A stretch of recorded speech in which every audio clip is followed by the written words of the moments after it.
Okay, so this is the review. So we'll start with the famous question. What did you think? Well, I think it was deja vu because I've seen the Red Dragon in 2002. Okay. So I was like, I've seen that scene. So it's just a different way of filming it. Right. But it was hard, for me. It was hard to get into the movie at the beginning. I was like, okay, it looks so boring. But then Brian Cox showed up, and his performance was fantastic. I loved it.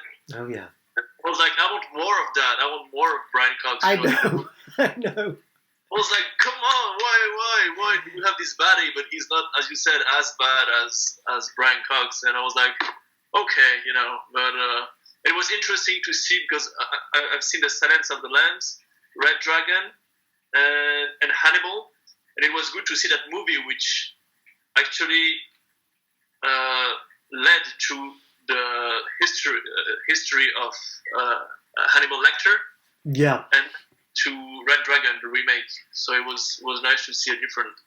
Yeah, I guess so. I mean, because I watched those films in order of how they came out. I mean, I didn't see Manhunter at the cinema, but I watched it on video before I watched Silence of the Lambs. And someone had recommended it to me, knowing I like psychotic nonsense. And my thing was, at first, the 80s-ness of it was just so awful. And the lead actor, William Peterson, I think he's called, he must be a mate of the director. The fact that they've got the same first name is usually a tell. But he was so boring. He didn't seem to know what he was doing at all. He just shouted and got angry and then pretended to be intense. The trouble is, if you've got Brian Cox, one of the greatest actors in the world, next to you, you better come up with the goods. Or you better just be a cool movie star. I mean, the thing about people like Brad Pitt and people like that, they're not particularly interesting, but they are kind of cool. So they hold their own as someone we kind of desire or whatever. So they can go up against a great actor and still hold their own. And the televisionness, I mean, Michael Mann was just coming out from doing Miami Vice, and it just looked like an episode of Miami Vice. But as soon as Lecter appeared, the film went up another notch. And then I loved some of the music. This Big Hush, Shriekback, I think the band or something. The music, the instrumental music playing while the woman was touching the tiger. That was beautiful. I loved it. Great sequence. And the melancholy of the serial killer when he was with that woman. I really loved all that. Yeah, the way he feels through the woman, it's almost orgasmic. It's like... Yeah. All that was really beautiful. And then when we went back to the police procedural stuff, it was like so by the numbers. Yeah. And lots of fake arguments. Every time he talked with his friend, it would be like, because it was all exposition, and the way you handle exposition often is, well, you try and get rid of it, but if you can't, you make it into an argument. But, we've only got 2 days to catch the killer. Yeah, I know, okay. So you pretend it's conflict. Pretending exposition is conflict. But that gets really boring. I think they should have just had more... See, what they did in Silence of the Lambs, which made it better, is Lecter gets out of prison and causes more trouble. And that's why it raises up. So... it would have been very interesting to see Brian Cox playing instead of Anthony Hopkins in the movie that came after. Yeah, but I think they're very different movies in a way, and very different performances in that The Silence of the Lambs is quite sensual in a way.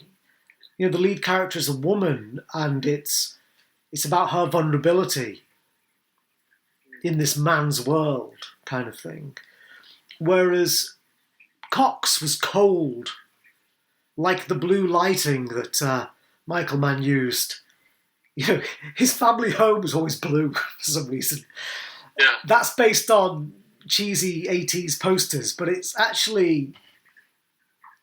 And he did the same in Heat. He replicated the same effect. Yeah, It looked like the same beach house as well, actually. It's that kind of Malibu fetish thing. Neon California.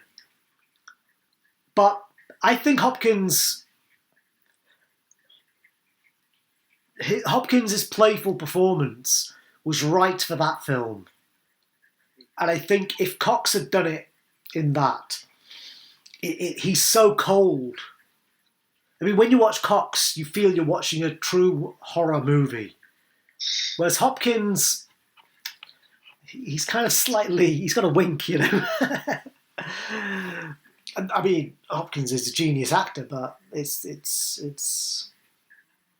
But I think that is really interesting. Two very different performances. Yeah. But they provide different flavors, you know. What did you think about the lighting and that 80s look? Did you like it, or did it annoy you? Or well, I thought there was a lack of cinematography in the movie. It was like kind of I found lazy filming. It was quite television. Yeah, it was like just still, and it was a bit very static. So it was probably quite a low budget, and they probably didn't have much time or money to do it. Maybe. Yeah. There wasn't much care taken for movement within the camera. Yeah, but I like the way we see the physical, the artifacts, the physical objects. The recorder, who looks very 80s, when they're printing, on the fax machine. You have all those objects that are powerful and gives screen presence. They were meant to be. It feels like Stranger Things, Stranger Things is full of those old artifacts, objects. But these weren't meant to be old. That was all up to the minute technology at the time. So you probably think that was done as a joke, but that was meant to be cool. And when I first watched this film, I watched this film kind of pre-internet, you know what I mean? And to me, it's like, oh wow, a fax machine! Wow, I've never seen one of those before. And the camera, when the camera with the flip. Yeah. It's great. I love it. And it's great. They make it clear on the screen. We see it. We see the full object. We see the fax machine, we see the recorder, we see when they analyze that piece of toilet paper, all the screens, and they switch the lenses. I like this kind of feeling of you see the object and it gives But I think that procedural thing, I think we love close-ups of these objects. I think it is really wonderful to do it like that. I think the audience is fascinated by that stuff, the mechanics of police procedure, and anything that gets us away from dialogue, it's kind of cool.